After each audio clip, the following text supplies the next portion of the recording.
of taking this time to actually practice. We've been having games kind of not necessarily back to back, but kind of every other day. So just taking the time to work on, things like our transition defense, our communication, stuff like that. That has been improving. So what more do you have to do? Continue to get better at it. I mean, it's been improving, but it's still not where we want it to be. So you can always get better. What about playing at Minnesota? It's a team that's playing 3 games in 4 days, 5 days, and can take advantage of that? You would like to, but Minnesota's a phenomenal basketball team. I mean, they're at the top of the league for a reason. They have been for the past few years, if I'm not even mistaken. I mean, they're coming off the finals round for last year, so they know what they like to do. They know what they like to get to. They know who they are. They have a rocking fan base. They're coached really well. So it's not something that we can be like, we can get them because they have a few games. It's just a matter of us showing up and making sure that we're prepared because we're the ones with the week off. And you guys are, a little over a month into action, about a month and a half. What are some things that stuck out to you that is kind of positive with this team? I know you said there's still some work, but what are some positive things that you see from this team? Honestly, everything. I think the way that we started out was a little rough, and we could have easily hung our heads and given up, honestly, on the season, but we didn't. We knew that we were going to go through some rough patches. I mean, obviously, losing Slip was a big blow for us, and so being able to come out of that and pick each other up, and also Emil going to represent her team out in Brazil, we knew we were going to be missing another key player for us, so we didn't give up on that. We were like, all right, this is what we're dealing with. This is what's at stake right here, and we need to keep pushing and persevering.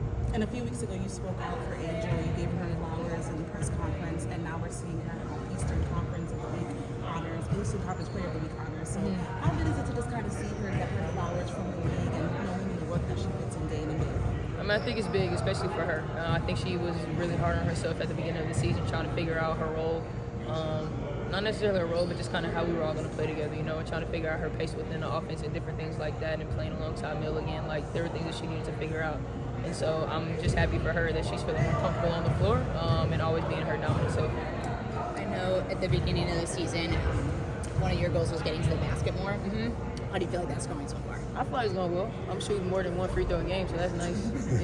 Yeah. You still want to get to the line more? Yeah, I would like to get to that. I think I can get to the rack more, finish better at the rim. I feel like a lot of it right now is kind of just people expecting me to pull up and then me being able to drive by.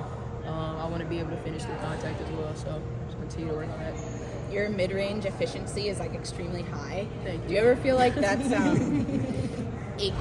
you start thinking I'll just take this mid-range rather than getting to the rim? 100%. That's why I need to work on getting to the rack more. My mid-range is my bread and butter. Everybody knows that. If it's not the first thing on the scout, they should review the scout. Yeah. You've spoken about some of the things that you guys need to clean up as a team. What's been the emphasis in these 2 practices so far? Transition defense and handling pressure. I think those are the 2 biggest things that we can clean up. Not necessarily right away, but we can really focus in on that.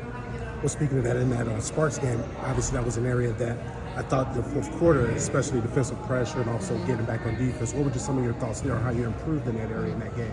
I think we figured out a way. They went on the lead. We didn't let it startle us, and we found a way to get back into it.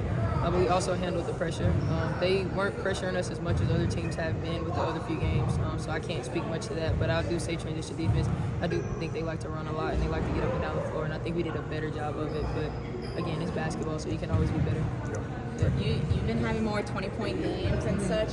Do you feel like that's kind of where you need to be at for this team to succeed?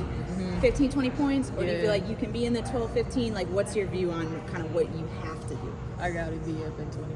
I think it just gives us a better opportunity to open up the offense for everybody else. I feel like if I'm being passive, it allows people to just guard us all one-on-one versus creating advantages. So I need to stay aggressive. That makes sense. Perfect. Thank you you. so much.